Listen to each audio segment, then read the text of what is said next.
Muito bom dia para todo mundo. É muito bom estar aqui com vocês mais uma vez, aqui no canal Paz e Bem, trazendo Caminhos do Espiritismo, uma análise puramente, como sempre digo, Kardec na veia, aqui todo dia, a partir de 6h30 da manhã, que como fica gravado, né, pela internet, em qualquer momento vocês podem acessar.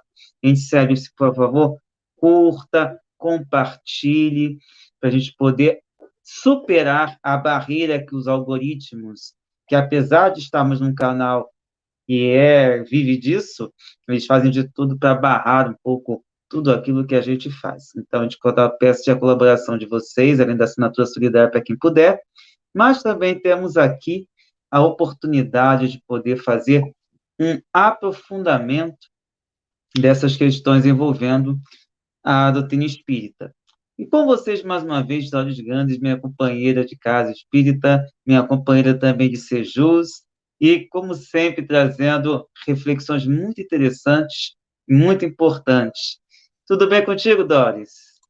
Tudo bem, tudo bem. Muito feliz e muito agradecida por estar aqui com você, com vocês todos nessa manhã. Muito, muito agradecida mesmo, viu? Esse nosso estudo é muito importante, isso que você falou, né? Do Kardec na veia, né? E a Revista Espírita é uma injeção muitíssimo necessária, né? O seu conteúdo é fundamental para nós espíritas e até para não espíritas, poderia-se dizer, né? Com certeza. E hoje Dós vai trazer dois textos que vão para ser assim, né? Eu até botei um piercing aqui, daqui puxão de orelha, assim, para ir lá até o portão de onde vocês moram, porque às vezes tem questões que os espíritos falam que são muito pertinentes. E tem dois textos que ela selecionou. Um deles é a consciência, não é, Doris? Isso, isso. Fique à vontade, tá? Tá, obrigada, viu?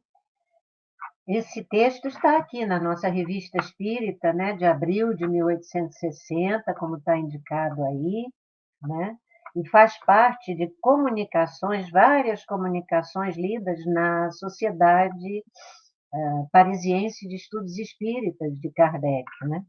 E é uma comunicação dada pela filha do senhor Pécher, né? E fala sobre essa questão da consciência. Ora, atualmente, todos nós já sabemos que somos portadores, como ele diz aqui, né, como ela diz aqui, de uma voz interior, né, que o espírita chama consciência. Não apenas o espírita, a gente sabe disso, né? É um termo já popularizado, né? Entre aspas, a ideia, o conceito de consciência e de voz interior também, né? Joana d'Arc falava das vozes que ela ouvia, né? Interiormente, né? Na mente dela, enfim. Agora, ela diz uma coisa aqui que é muito séria para a nossa reflexão, que a consciência é um juiz severo que preside a todas as ações da vossa, quer dizer, da nossa vida. E aí a gente começa a refletir. Será que preside efetivamente, com esse rigor de juiz severo, né? Como está escrito aqui, a todas as nossas ações, sempre e a todo momento? Se isso fosse verdadeiro, como é que a gente pode verificar, constatar, tanto no meio espírita como no meio, na humanidade em geral, tantas atitudes negativas, nocivas, perversas, preconceituosas, atitudes de autoritarismos, de arbitrariedades? Onde está, onde estava a consciência dessas pessoas nessas escolhas, nesses momentos? certamente adormecida por algo que Kardec indica, e os espíritos que com ele trabalharam também, que é o que muito atrapalha o uso ideal do nosso livre-arbítrio, o interesse pessoal. E aí a gente pensa não só no interesse pessoal individual, mas no interesse de instituições, pessoal, entre aspas, de instituições, de organismos, de governo, de administração, inclusive, né, administrações e conduções e regências religiosas, atendendo aos seus interesses próprios de poder, às suas ambições na conquista de valores, de mais ouro, de mais terras, de mais isso, mais aquilo, dentro aqui do nosso mundo físico. Claro que a gente não condena uma existência digna no mundo material, no mundo físico, que é onde a gente, né, exercita exatamente a nossa tomada de consciência de determinadas situações e condições. Mas é preciso que haja equilíbrio. É preciso que a balança não seja muito cheia, excessivamente cheia só para um lado e praticamente vazia para o outro, dos bens terrenos, que são direitos de todo cidadão. A própria doutrina traz isso no Livro dos Espíritos, né? A questão dos bens, do bem-estar, a que cada criatura encarnada tem direito aqui na Terra. Então, agir a todo momento é uma coisa que a gente tem que refletir, porque não nos parece que esteja de acordo com a situação atual, nem mesmo entre nós que nos pretendemos espíritas, né? Porque como a gente vê no meio e no movimento espírita, tantas atitudes, tantas ações que são contrárias a uma consciência reta, a uma consciência onde possa estar vigindo a lei de justiça e de amor, de respeito ao próximo. Enfim, tudo nós temos que avaliar à luz da realidade que estamos vivenciando nesse momento em todas as situações. Em todas as situações, nas coletividades em que estamos inseridos, na nossa família, no meio onde circulamos, quer seja profissional, religioso, enfim, qualquer meio onde a gente se situe nesse momento, né? Há uma coisa aqui muito interessante que ela diz, que muitas vezes, quando o homem está só, ele escuta a voz da consciência e muitas vezes ele até consegue, né, a criatura até consegue se ver com o justo valor, compreender em dado momento que não está agindo em conformidade com essa lei, com essa justiça que a doutrina nos ensina que é inata em nós. O senso moral a gente tem dentro, em nós, como espíritos, desde o momento da criação. É isso que nos mostra a doutrina, a ciência e a filosofia com consequências morais, essa que nós escolhemos por conhecer e tentar entender o melhor possível as suas propostas, os seus princípios, né? Mas muitas vezes, quando ele reconhece, quando a criatura reconhece, envergonha-se de si mesmo. Nesse momento, se eu me envergonho, eu já dei um passo à frente.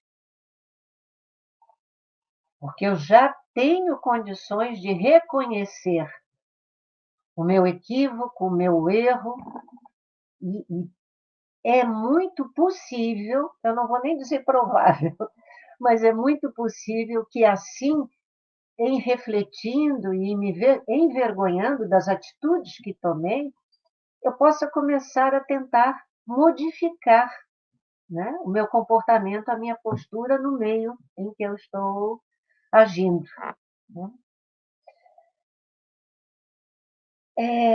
Diz que a paixão é um guia perigoso que nos arrasta. Bem, a paixão, realmente, fora do exercício tão esclarecido quanto possível na questão do senso moral, da consciência mais esclarecida, pode ser um arrastamento perigoso. Mas é muitas vezes através da paixão equilibrada que a gente realiza muitos feitos bons, não só para nós, como para a coletividade e muitas vezes até para a humanidade toda.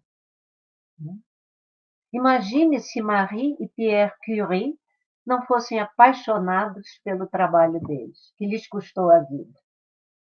Hoje temos aí essa ciência, né, que veio da vida deles, da paixão deles, servindo a tantos de nós e cada vez de forma mais aperfeiçoada.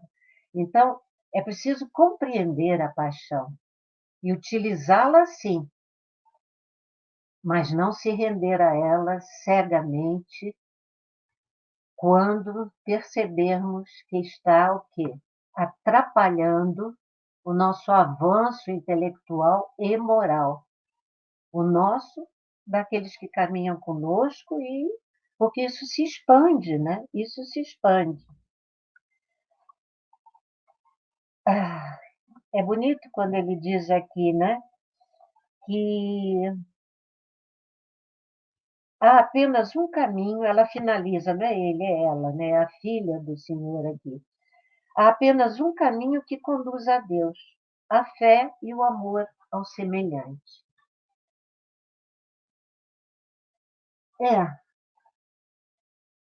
A fé também eu a vejo como aquela convicção de pôr em prática o que Jesus de Nazaré, aquele homem que caminhou entre nós, que foi ser humano entre nós, né? Procurou, pôs em prática e procurou nos mostrar que era possível para nós fazermos isso desde aquela época e mais ainda agora, ou seja, agir para com o próximo como eu quero que ele haja comigo. Então, eu vejo a fé nessa convicção de que é pela lei de justiça, é pela lei da empatia que eu me coloco em boa situação perante as leis naturais. E veja, né? Quando ele diz amor aos semelhantes, é assim que eu entendo. Não é aquele tipo de amor a que muitas vezes conduz a fé cega da qual muitos de nós viemos, né? Em que a gente acredita que basta acalentar em algum momento, alimentar em algum momento e prosseguir enxugando gelo pelo tempo afora, porque eu amo meu próximo. Então, há dias em que eu lhe forneço um cobertor, há dias em que eu lhe forneço uma quentinha, um prato de comida, um pão, e isso me satisfaz a minha consciência. Enfim, essa aproximação a Deus,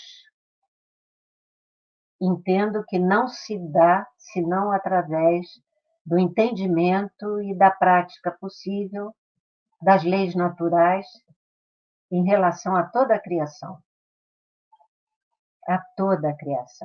aos seres humanos, a todos os seres orgânicos, aos inorgânicos também. Né? Respeitar a terra, respeitar as florestas, os rios, enfim, respeito a toda a criação. E aí a gente vê que está ligado com esse outro tema, né, Felipe? Você tem alguma coisa a acrescentar com relação ao que eu coloquei até agora? Uma coisa que me chama a atenção, todas as vezes quando a gente pega alguns termos desses, a primeira coisa que para pensar é o que esse termo diz no século XIX, porque o termo consciência ganhou muitos outros termos, né? A gente fala de voz da consciência, por exemplo, né, que tem uma questão de livro dos espíritos, que fala que todo mundo tem na consciência. Agora, o que é consciência que os espíritos estavam dizendo? O que é consciência hoje pós-Freud, pós outros teóricos? A gente fala aí a Uhum. voz do inconsciente também, né, que seriam, segundo alguns teóricos, os estudiosos da doutrina espírita, seriam as coisas das vidas anteriores, das encarnações anteriores que ficam ali disponíveis, e também não podemos deixar de lado todo o trabalho que os espíritos que estão ao nosso redor, nossos orientadores, alguns chamam de mentores, tudo isso é meio fluido, né? Cada um chama de um jeito, mas estão ali sempre procurando nos ajudar. E que voz é essa, né? Eu acho que é a grande questão de a gente entender em que ponto que esse espírito familiar nos levou, que é um... Deixa eu ver aqui, eu acho que eu peguei o texto errado aqui. Aqui, não tô aqui, a tua filha aqui, ó, é verdade. Que a filha desse senhor falou, que faz essas análises tão importantes e tão necessárias para nós, porque o risco que às vezes a gente corre é de falar uma coisa e as pessoas entenderem outra, né, Doris? Eu acho que esse é que é o grande problema às vezes. E essas reflexões que vocês trazem são muito importantes para a gente poder separar o joio do trigo, não misturar as estações. Perfeitamente, Felipe, perfeitamente. Porque é como você colocou e lembrou muito bem, tudo isso aqui, olha, foi em 1860, né? Quanto desenvolvimento já houve nessa questão? Né? Quanto desenvolvimento, quantos estudiosos, quantos filósofos, fora os antes, inclusive, de Jesus, né? O grande filósofo nosso, né? Considerado dentro da doutrina espírita, inclusive, né?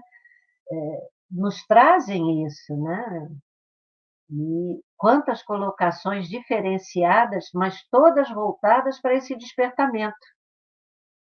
Do que é isso, né? Do que realmente ela pode nos trazer de efetivamente positivo. E isso, penso eu, Felipe, que vai depender também do patamar de progresso intelectual e também moral, digamos, de cada espírito.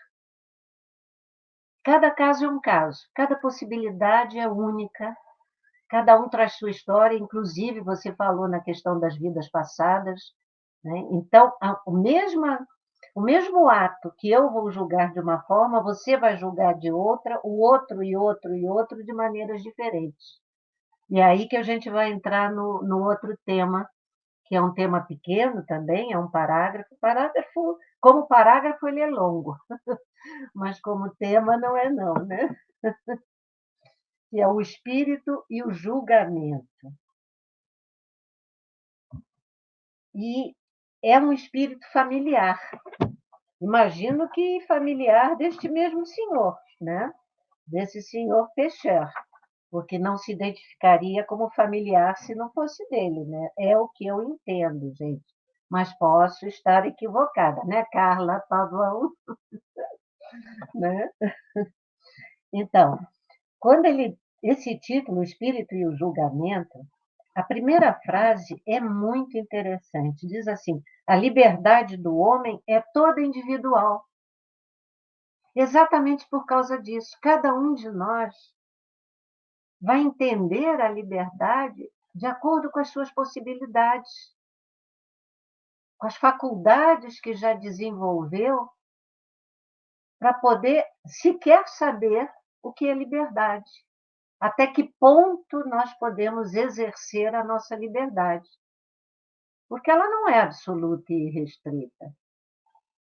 a partir do momento que eu tenho que também respeitar a liberdade da outra pessoa, eu não posso agir daquela forma como eu já citei as palavrinhas aqui, arbitrária e autoritariamente desrespeitando a liberdade alheia, né? E, portanto, é toda individual. Diz que a pessoa, a criatura, o homem nasceu livre, mas essa liberdade, por vezes, é a sua desgraça. Porque nasceu livre, mas a sua liberdade, por vezes, é a sua desgraça, né? Como está escrito aqui por esse espírito familiar, a gente vem constatando que, realmente, através da nossa história, da história da humanidade, muitas vezes o exercício da liberdade de pensar, como acontece com as ditaduras, inclusive aconteceu aqui, no nosso país, durante o regime militar autoritário, que durou praticamente 25 anos, e muitos, muitos e muitos desapareceram à custa do exercício da liberdade, de lutar pela liberdade, né? Foi para muitos, e há outros tantos casos na história que a gente conhece, foi para muitos a sua desgraça. Entretanto, é graças a esses que a liberdade como direito essencial da criatura humana veio a ser mais respeitada no decorrer do tempo. Ainda há muito a se refletir a respeito, sem dúvida nenhuma, né? Mas já se avançou alguma coisa no respeito à liberdade individual. Eu tenho um livro que eu acho muito interessante, Palavras de Gandhi.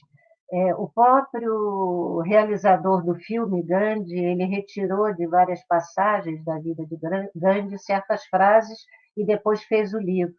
Então, ele fala na liberdade da expressão democrática, de você poder usar a sua liberdade para lutar, entre aspas, porque Gandhi não, né, não recomendava a luta armada nem violenta, muito pelo contrário, mas lutar democraticamente pela liberdade e pelo exercício da democracia justa e bem compreendida na nação, né? A liberdade moral, liberdade física, eu estou lendo aqui, tá, gente? Tudo ele reuniu, mas muitas vezes lhe falta o discernimento. Ele é o homem, né? A criatura, o espírito encarnado. Liberdade moral, liberdade física, tudo ele reuniu, mas muitas vezes lhe falta o discernimento, aquilo a que chamais bom senso. Realmente, sem bom senso, sem discernimento, eu vou atropelar não só a minha liberdade, como a liberdade alheia, né? Se não tem a necessária inteligência para se conduzir, se julga marchar em boa vida, em boa via, quando está no lodaçal, se sempre se julga com a razão, quando muitas vezes está errado. Gente, olha que colocação tão boa! Quantas vezes acontece isso? De no exercício de uma liberdade que, aliás, a doutrina defende, a liberdade do pensamento, a liberdade de consciência, né? Que a gente, muitas vezes, ao atropelar, leva a pessoa a assumir uma postura hipócrita, né? Porém, não quer dizer que a gente esteja sempre com a razão. Há que se pensar nas circunstâncias, há que se pensar nas necessidades, há que se pensar nas possibilidades de cada momento. O que era liberdade em 1860? Né? O que é a liberdade hoje, em 2022? Tantos e tantos, né? 2 séculos depois, praticamente. Né? Quanto nós já caminhamos no entendimento de uma liberdade que seja benéfica e justa para todos. A liberdade de expressão, a liberdade de todas as criaturas terem acesso a uma vida digna. Ela tem que ter liberdade de poder se situar em qualquer meio, de poder se situar em qualquer posição. E isso acontece como? Com a liberdade de ter acesso à educação, acesso à saúde, acesso a um entendimento que possa levar essa pessoa a lutar de forma esclarecida e consciente pelo exercício da sua liberdade. E isso tem que acontecer em qualquer meio onde a gente esteja, como falamos há pouco, todos os meios em que a gente pode agir. Né? Um professor tem que poder falar de gênero, de sexo, de política, enfim, assim como nós, os espíritas, temos que poder falar sobre isso. Podemos, eventualmente, não ficar exercendo defesas partidárias, mas a ideologia, a política como ciência, isso é uma coisa que nós precisamos também falar, discutir, ter a liberdade, como Kardec tem um artigo inteiro dentro da Revista Espírita, eu não me lembro de que ano, talvez Felipe se lembre, em que ele fala sobre os livres, somos livres pensadores. E a própria doutrina espírita está em Obras Póstumas, eu acho que naquele último capítulo, Obras Póstumas, a gente sabe que a gente tem que ver né, analisando várias coisas e tal, mas há uma coisa que eu considero como muito boa, quando ele diz que a doutrina espírita, em primeiro lugar, não requer uma fé cega e aceita toda e qualquer discussão e crítica. Mas nós estamos vendo se desenvolver no nosso meio uma castração,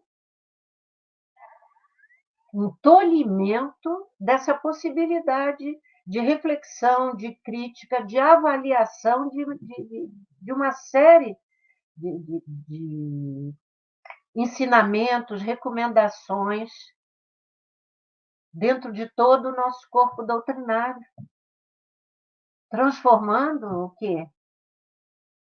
A nossa filosofia, ciência, filosofia, né? Como diz Kardec, em uma coisa fechada, praticamente transformada em dogmática. O que está ali não se discute, está lá, está no Livro dos Espíritos, está no Evangelho segundo o Espiritismo, que é o mais procurado, né? É o livro espírita mais vendido, mais publicado. Não tenho nada contra isso. Mas também esse é preciso ser avaliado, analisado, com a razão e o bom senso, como está aqui, né? O julgamento é fundamental. Agora, é preciso utilizá-lo da melhor forma possível a cada um de nós. Há uma querida amiga que já partiu para o mundo espiritual, né? Provavelmente se preparando já, enfim, não se sabe, não partiu há pouquinho tempo, a juíza Inês Joaquina Coutinho, que nos dizia, e eu guardei muito essa frase dela, até por ela ser juíza, né? Ela dizia: o julgamento é necessário. É com o julgamento que eu vou fazer as minhas escolhas, verificar o que é bom e o que não é, dentro das minhas possibilidades, claro, né? Cada um com as suas faculdades e possibilidades, mas, enfim, o julgamento é necessário. Agora, o cuidado é com o sentenciamento. Não é porque o outro não age como eu acho que ele deva agir, o outro não pense como eu acho que ele deva pensar, que eu devo sentenciá-lo de uma forma ou de outra. Eu estarei tolhendo a liberdade de pensar do outro. Estarei atropelando o livre-arbítrio do outro. Ele tem todo o direito de discordar de mim, como eu tenho todo o direito de discordar de tantas coisas que eu vejo. Fora do meio espírita, do nosso mundo como um todo, como dentro do meio do movimento espírita. Os médiuns sacralizados, né, perante os quais o espírita já não aceita nenhuma crítica, nenhum julgamento sadio. Então, gente, o espírito e o julgamento, como está aí, né? E como está no título aqui, nós precisamos exercitar, sim, como espíritos, aprendermos a julgar para caminharmos de forma cada vez melhor, mais tranquila e mais segura. E não é no mundo espiritual, não, é aqui. É no aqui e agora. É no aqui e agora, porque estamos aqui exatamente para promover essa melhoria. Herculano Pires tem uma frase muito boa, né, que eu não sei toda de cabeça, mas sei do conteúdo. Eu acho que está no livro do Centro Espírita, em que ele diz que o espiritismo não veio para ser contemplativo, ele veio para revolucionar o mundo. E é o que nós temos que fazer, revolucionar para que as situações em todas os campos do mundo físico, na nossa vida particular, na nossa vida coletiva, na nossa vida pública, possam ir se melhorando para todos. Eu acho que é isso que eu queria colocar, Felipe.